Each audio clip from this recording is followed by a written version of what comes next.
Space bullies show up. The day started like any other on Earth. People went to work, kids played in parks, and life was normal. But high up in the sky, something big was about to change everything. Jake, a young boy with messy hair and bright eyes, was the first to spot it. He was playing with his telescope in his backyard when he saw a weird light in the sky. It wasn't a star or a plane. It was something new. "Mom, Dad, come look," Jake shouted. His parents rushed out, thinking Jake had found a cool bird or maybe a rainbow. But when they looked through the telescope, their faces went pale. In the sky, getting closer and closer, were huge spaceships. They were dark and scary looking, like giant metal monsters floating in space. News spread fast. Soon, everyone on Earth knew about the alien ships. TVs, phones, and computers all showed the same thing. Big, mean-looking spaceships coming to Earth. World leaders met in a hurry. They talked in a big room with flags from all countries. Everyone looked worried. "What do they want?" asked one leader. "Are they friendly?" asked another. Nobody knew the answers, but they all agreed on one thing: Earth needed to be ready for anything. While the leaders talked, scientists worked hard. They looked at the alien ships through big telescopes and powerful computers. What they found made them even more worried. "These ships have weapons we've never seen before," said Dr. Lee, a top scientist. "They're way more advanced than anything we have." Meanwhile, regular people on Earth tried to stay calm. But it wasn't easy. Some people stored food and water. Others partied like it was the end of the world. Most just watched the sky and waited. In New York, crowds gathered in Times Square. The big screens that usually showed ads now showed pictures of the alien ships. People pointed and whispered, their eyes wide with fear and wonder. In a small village in Africa, a group of elders sat under a big tree. They told old stories about spirits in the sky. Now those stories didn't seem so made up anymore. On a beach in Australia, surfers sat on their boards and looked up at the sky instead of watching for waves. The alien ships were visible now, even in daylight. They looked like dark clouds that didn't move with the wind. Back in the big meeting room, world leaders finally made a plan. They would try to talk to the aliens first, but they also got their armies ready, just in case. The President of the United States spoke on TV. She looked serious but tried to sound brave. "My fellow citizens of Earth," she said, "we face an unknown challenge. But we face it together. All countries, all people, united as one Earth." As she spoke, the alien ships got closer.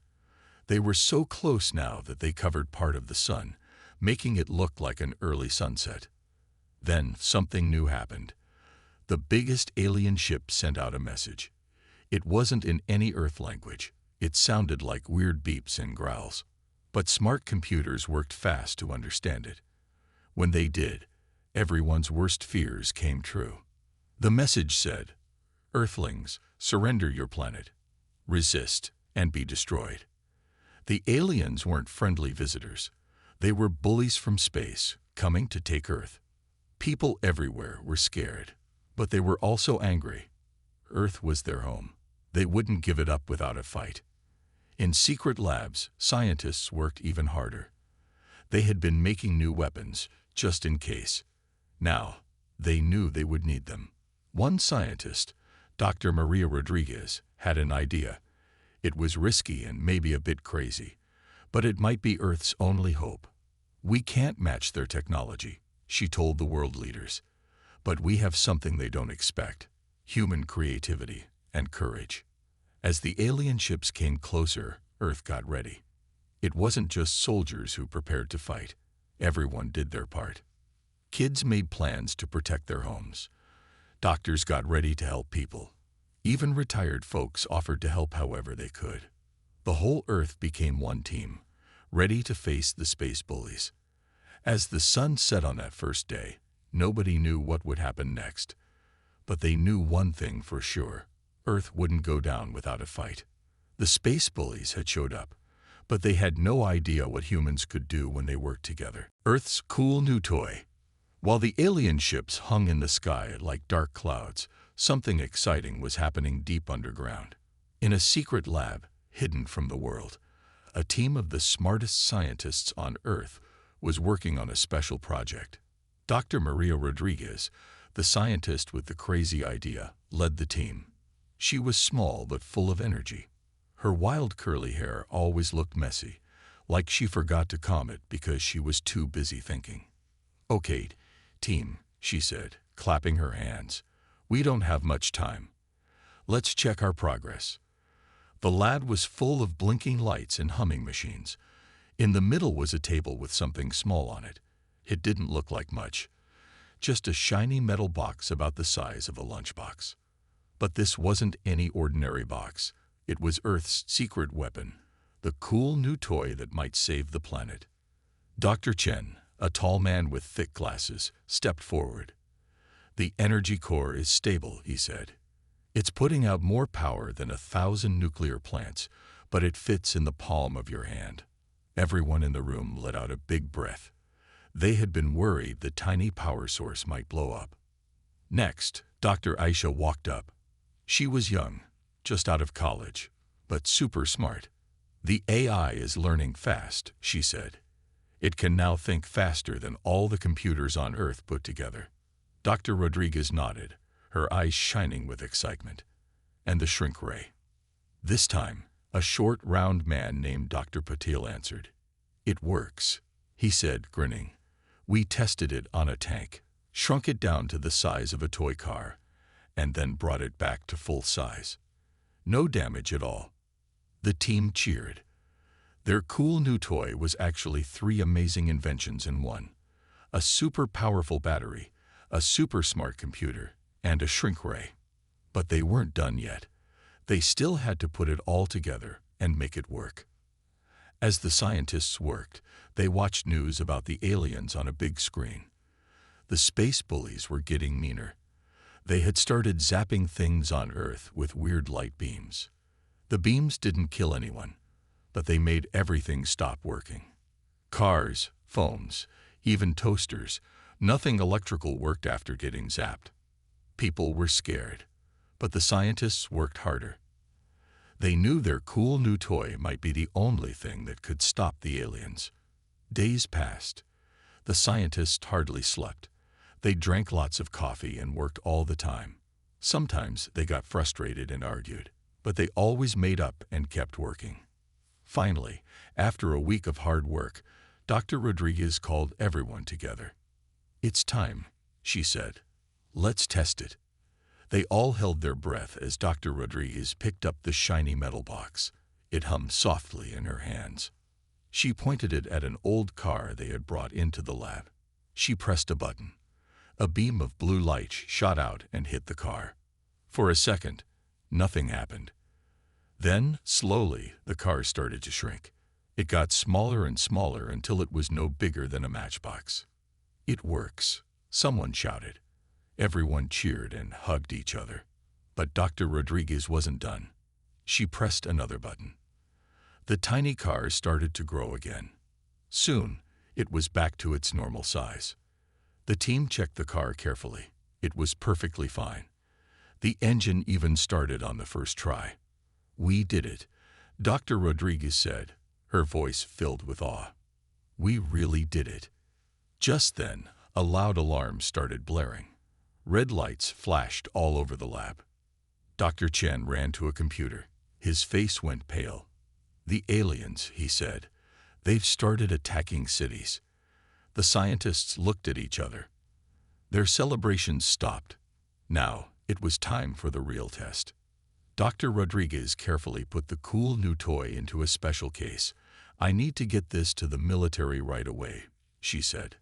As she hurried out of the lab, the other scientists wished her luck. They knew the fate of the world might depend on their cool new toy. Outside, the sky was dark with alien ships. Loud booms echoed as they attacked. But for the first time since the space bullies arrived, there was hope. Earth had a secret weapon. It was small, but it was powerful. and the aliens had no idea what was coming. As Dr. Rodriguez raced through the city with the cool new toy, she smiled. The space bullies thought humans were weak, but they were about to learn a big lesson. Sometimes, the coolest things come in small packages, and sometimes, the smallest things can change the world. Bad aliens get closer. The sky turned an angry red as the alien ships moved closer to Earth. They were so big that they blocked out the sun in some places, making it look like night in the middle of the day. In New York, people looked up at the Empire State Building. The top of it was hidden in the shadow of a huge alien ship. It was like a giant metal cloud had parked itself right over the city. All over the world, it was the same story. Paris, Tokyo, Mumbai. Every big city had an alien ship hovering above it. The bad aliens were everywhere, and they were getting closer. Inside the biggest alien ship, the alien leader, Zorg, looked down at Earth. He had scaly green skin and 6 eyes that blinked one after another. Zorg thought he looked very scary and important. "Foolish humans," Zorg said in a growly voice. "They think they can fight us. Ha! We will squish them like bugs."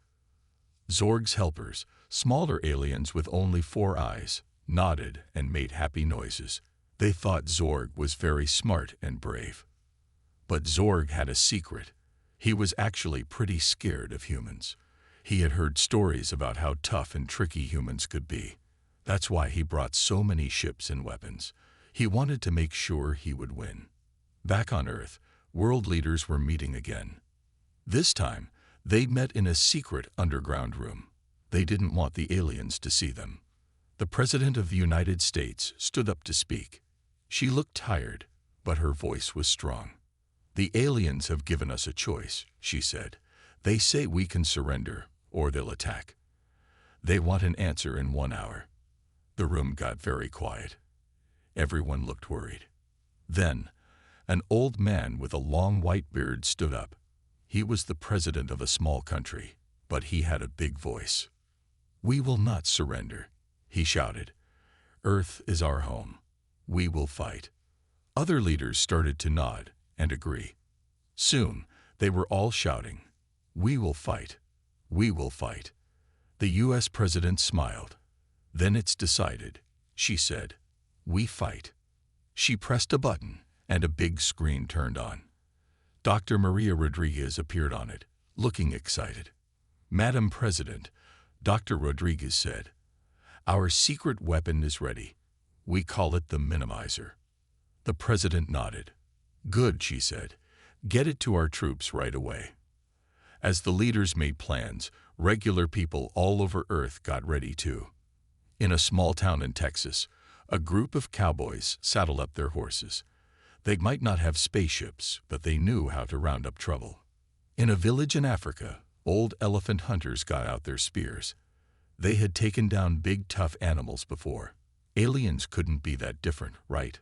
On a beach in Australia, surfers waxed their boards. They were ready to ride the biggest wave ever, a wave of alien invaders. Even in Antarctica, scientists at a research station prepared. They put on their warmest coats and got their best ice picks ready. If the aliens wanted a cold welcome, they would get one. As the hour ticked away, Zorg got more and more nervous. He paced up and down his ship, his scaly feet making funny noises on the metal floor. "Why haven't the humans surrendered yet?" he asked. "Don't they know how powerful we are?" His helpers didn't know what to say. They just blinked their 4 eyes and tried to look smart. Finally, the hour was up. Zorg cleared his throat, all 3 of them, and sent a message to Earth. "Humans," his voice boomed from the ships, "your time is up. What is your answer?" For a moment, everything was quiet. Then, all at once, millions of voices shouted from Earth, "We fight." The shout was so loud that it shook Zorg's ship. He fell over, all 6 of his eyes wide with surprise. "They want to fight," he said, his voice squeaky with fear. "Oh no, oh no, oh no." But he couldn't back down now. Not in front of his helpers. Not in front of the whole galaxy. Fine, Zorg shouted back. You asked for it. Prepare to be destroyed. With shaky hands, all four of them, Zorg pressed the big red button that would start the attack. Alien ships all over Earth powered up their weapons. Green lights started to glow, getting brighter and brighter. On the ground, humans looked up. They were scared, but they were ready. In her lab, Dr. Rodriguez held the minimizer tight. Come on, she whispered. Show us what you can do. The bad aliens were closer than ever. The fight for Earth was about to begin. And nobody, not the humans or the aliens, knew what would happen next. Humans, get ready. As alien ships hung in the sky like giant storm clouds, Earth buzzed with activity. Everyone, from big city folks to small-town people, got ready to fight. In New York City, the streets were empty of cars. Instead, people on bicycles zipped around, carrying messages and supplies. Cars were too easy for aliens to spot, but bikes were quick and quiet. Sally, a pizza delivery girl, now had a new job. She pedaled her bike fast, delivering secret plans to hidden army bases. Her pizza box was empty of food, but full of important papers. Who knew my job would help save the world? Sally thought as she raced through the streets. In a small farm in Kansas, old farmer Joe stood in his field. He wasn't looking at his corn. Instead, he watched as soldiers dug big holes in his land. You sure this'll work? Joe asked a young soldier. The soldier nodded. Yes, sir. These pits will trap alien ground troops. And your scarecrow idea is brilliant. Joe smiled. His scarecrows weren't filled with straw anymore. Now they hid clever traps and weapons. Any alien that came too close would get a big surprise. Meanwhile, in a secret underwater base, Navy SEALs trained for space. They floated in big pools, pretending to be in zero gravity. Remember, their leader said, in space, there's no up or down. The alien ship could be below us, above us, or sideways. The SEALs nodded, their faces serious. They were the best of the best, and now they had to be even better. High in the Rocky Mountains, a group of rock climbers met with Air Force pilots. The climbers were teaching the pilots how to scale steep surfaces. You might need to climb the outside of an alien ship, a climber explained. It'll be like climbing a giant metal mountain. The pilots looked nervous but excited. They were used to flying planes, not climbing them. But they were ready to try anything to save Earth. In Australia's outback, Aboriginal trackers worked with high-tech scientists. The trackers taught the scientists how to spot tiny signs of movement in nature. If it works for kangaroos, an old tracker said, it'll work for aliens too. Everything leaves a trail, if you know how to see it. The scientists nodded, amazed at how much they were learning. Under the sea, in the deepest parts of the ocean, submarines prepared for a different kind of battle. They were Earth's secret backup plan. If the aliens went on land, a submarine captain told his crew, we'll start the fight again from down here. The aliens won't know what hit them. All over the world, regular people found ways to help too. In India, millions of people learned a special clapping pattern. When done together, it would make a sound so loud it could confuse alien sensors. In Brazil, soccer players practiced kicking special balls. These balls weren't filled with air, but with a sticky goo that could trap alien feet. Even kids got involved. In schools around the world, students made colorful posters and banners. These weren't just for show. They had secret codes hidden in them that only humans could understand. As humans everywhere got ready, Dr. Maria Rodriguez worked on the final touches of the minimizer. She hadn't slept in days, but her eyes were bright with excitement. Just a few more adjustments, she muttered, tweaking the small dial. Suddenly, alarms blared throughout the lab. Red lights flashed, and a voice boomed over speakers. Alert! Alien ships descending. All personnel to battle stations. Dr. Rodriguez looked up, her heart pounding. This was it. The moment of truth had arrived. She grabbed the minimizer and ran out of the lab. As she raced through underground tunnels, she saw soldiers, scientists, and regular people all running to their posts. Everyone looked scared, but determined. Humans were as ready as they could be. Above ground, the alien ships got closer and closer. Their giant shadows covered whole cities now. In his ship, Zorg paced nervously. Why aren't the humans running away? He wondered. Don't they know how doomed they are? But the humans weren't doomed. They were ready. Ready to fight, ready to surprise, and ready to show the aliens just how tough Earth could be. As the first alien ships touched down, a great cheer went up from humans all around the world. It wasn't a cheer of fear, but of defiance and hope. The message was clear. Earth was ready. Let the battle begin. Big space fight. The sky turned into a battlefield as the alien ships attacked Earth. It was like a giant fireworks show, but much scarier. Zorg, the alien leader, laughed as he watched from his big ship. Ha! Look at the silly humans run, he said, but he was in for a big surprise. Suddenly, Earth's secret planes zoomed out from hidden bases. They were small and fast, darting around the big alien ships like annoying flies. What? How dare they? Zorg shouted, his 6 eyes blinking fast. The alien ships shot green lasers at Earth, but most of them missed. The humans had set up clever traps that made the aliens see things wrong. In New York, an alien laser hit the Empire State Building. But instead of falling down, the building split into 2. One half was real, and one was a hologram. Cool, yelled a kid watching from the street. It's like a magic trick. The alien ships tried to land in a big field in Kansas, but as soon as they touched down, the ground opened up. Farmer Joe had dug huge pits and covered them with fake grass. Yeehaw! Farmer Joe shouted as he watched alien ships tumble into his traps. That's what you get for messing with my corn. Meanwhile, high above Earth, brave astronauts in special suits floated towards the alien ships. They carried the Minimizer, Earth's secret weapon.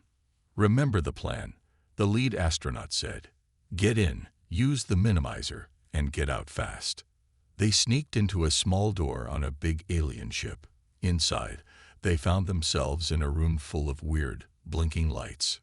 Wow, whispered one astronaut. It's like a disco in here. But they didn't have time to dance. They had a job to do. Back on Earth, things were getting crazy. In Rio de Janeiro, the giant Jesus statue came to life. It was actually a huge robot, and it started swatting alien ships like flies. Dios mío, shouted people in the streets. They couldn't believe their eyes. In Egypt, the Sphinx opened its mouth and shot out a beam of golden light. It sapped alien ships, turning them into sand. I always knew the ancient Egyptians were hiding something, muttered a surprised archaeologist. Under the sea, submarines launched special bubbles. When the bubbles reached the surface, they turned into giant water spouts. These spouts caught alien ships and spun them around like in a washing machine. I'm getting seasick, cried Zorg as his ship got caught in a spout. All 6 of his stomachs felt queasy. But the biggest surprise was yet to come. The astronauts had reached the main control room of Zorg's ship. They pulled out the Minimizer. Here goes nothing, said the lead astronaut. She pressed the big red button. A blue light shot out from the Minimizer. It hit the ship's controls and started to spread. Everything the light touched began to shrink. What's happening? Screamed Zorg. He watched in horror as his big, scary ship turned into something the size of a toy. The astronauts quickly left the shrinking ship.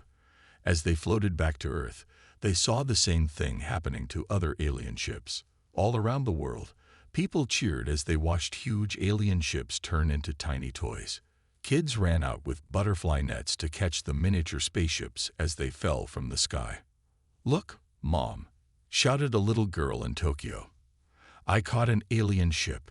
Can I keep it? Zorg and his alien friends found themselves trapped in their tiny ships. They were so small now that even a cup of water looked like a huge ocean to them. This isn't fair. Zorg squeaked in a tiny voice.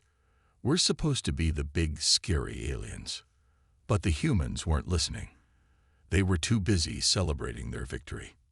In New York, people danced in the streets. In Cairo, they threw a party by the pyramids. In Sydney, they had a barbecue on the beach, using the heat rays from fallen alien ships to cook their food. "Best BBQ ever," said an Aussie as he flipped a steak on a mini alien ship. As the sun set on the day of the big space fight, Earth had won. The bad aliens were defeated, and humans had shown just how smart and brave they could be. Dr. Rodriguez smiled as she watched the celebrations on TV. "Not bad for a day's work," she said, patting the minimizer. "Not bad at all." And so, the big space fight ended with a big Earth party. It was a day no one would ever forget. The day humans proved they were the real stars of the galaxy. Surprise attack. Just when everyone thought the fight was over, something unexpected happened. The tiny alien ships started to grow back. It turns out, Zorg had a trick up his sleeve. Well, if he had sleeves. He pressed a secret button that made his ships grow big again. Surprise! Humans. Zorg laughed, his voice booming from the sky. "You thought you won, but we're back." People all over Earth looked up in shock. The alien ships were getting bigger and bigger, like balloons being blown up. In New York, a woman dropped her hot dog in surprise. "Oh, come on," she yelled at the sky. "We were just about to have a victory party." Dr. Rodriguez saw what was happening on TV. She grabbed the minimizer and ran out of her lab. "We need to think of something new. Fast," she said to herself. Meanwhile, Zorg was feeling very proud of himself. "Now we'll show those humans who's boss," he said to his alien friends. They all nodded, their antennae wiggling with excitement. But Zorg had made a big mistake. He was so busy laughing at the humans that he didn't notice something important. While the alien ships were small, brave humans had snuck inside them.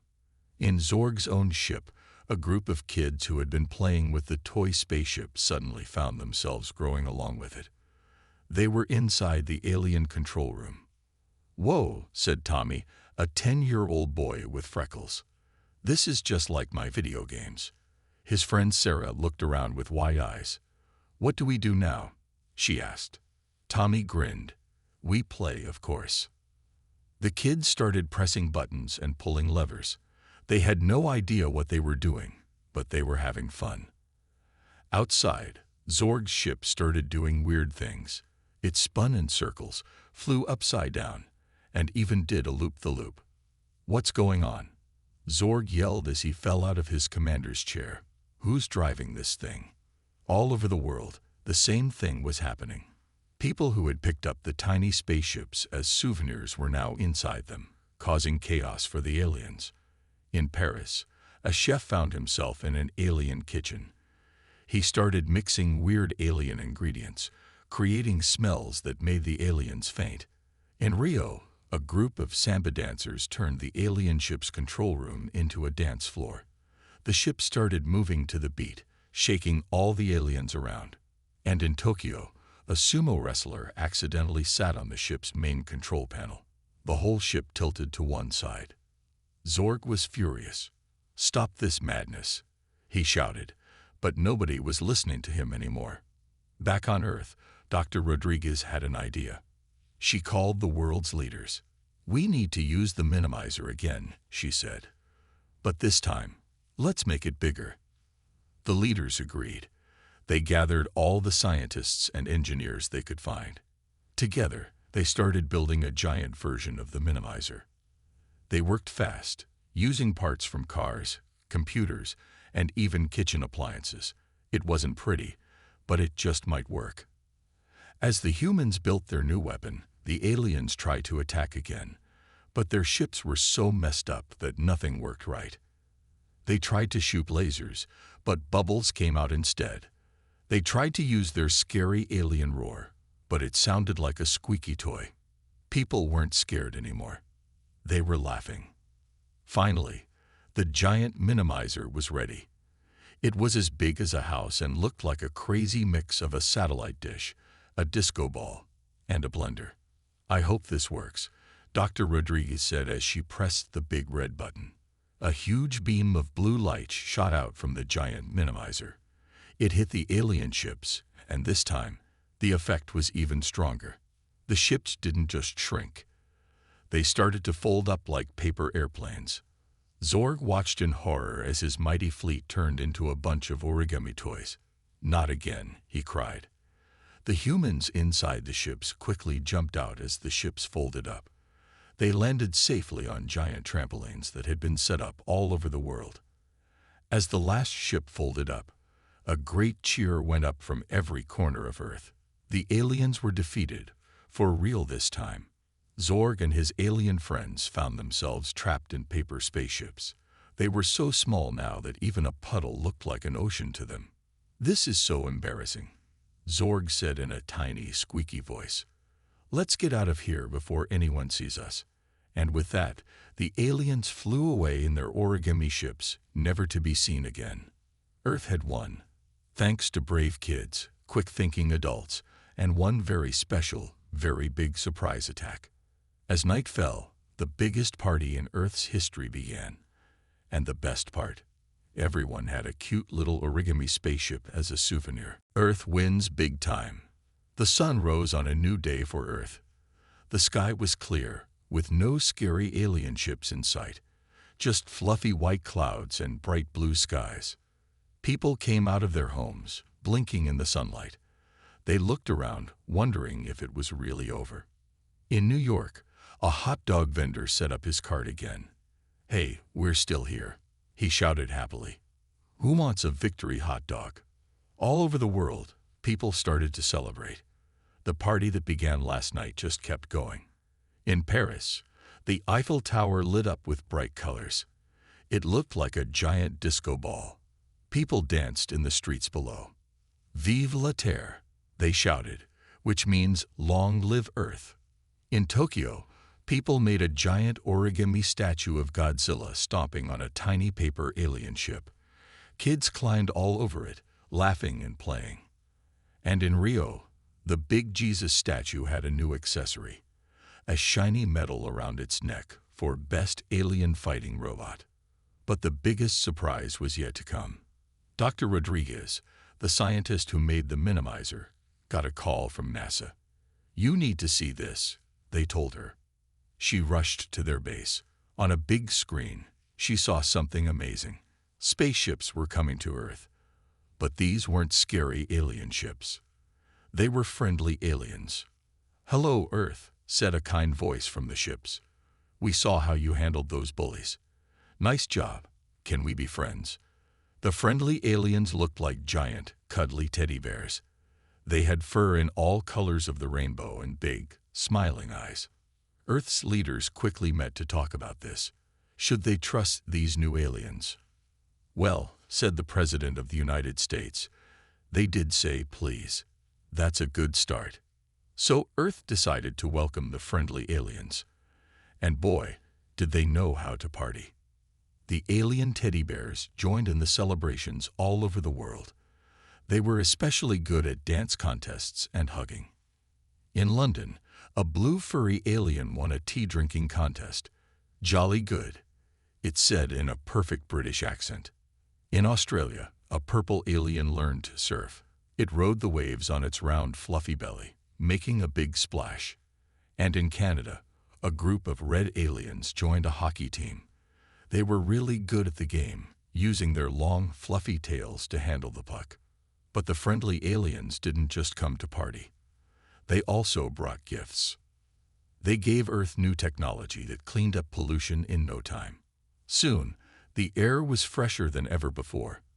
They showed humans how to make cars that could fly and phones that could translate any language instantly. Best of all, they taught Earth how to make ice cream that never melted. Kids, and grown-ups too, thought this was the best invention ever. As a thank you, Earth shared its own gifts. The aliens loved human music, especially rock and roll. They thought pizza was the best food in the galaxy. And when humans showed them cat videos on the internet, The aliens couldn't get enough. "This is why we explore space," said the leader of the friendly aliens. "To make new friends and share cool stuff." Meanwhile, what happened to Zorg and his mean aliens? Well, the last anyone saw of them, they were floating away in their tiny paper ships. Some say they ended up on a small faraway planet. There they learned to be nice and make friends instead of being bullies. Others say Zorg got a job in an origami workshop, making tiny paper ships for kids to play with. He was actually pretty good at it. As for the humans who saved Earth, they became heroes. Dr. Rodriguez won a big science prize. She used the money to start a school where kids could learn to invent cool things like the minimizer. The brave astronauts who first used the minimizer in space. They started a new TV show called Cosmic Pranksters, where they played silly tricks on each other in zero gravity. And Tommy and Sarah, the kid who messed up Zorg's ship, they became famous for designing the most popular video game ever, Alien Invasion Chaos. Earth had changed. It wasn't just a little blue planet anymore. Now it was known across the galaxy as the coolest place to visit. Spaceships from all over came to Earth for vacations. The aliens loved Earth's beaches, mountains, and especially its amusement parks. As night fell on this new, exciting Earth, people looked up at the stars. But they weren't scared anymore. Now, they saw a sky full of new friends to meet and new adventures to have. Earth had won big time. Not just a battle, but a whole new amazing future.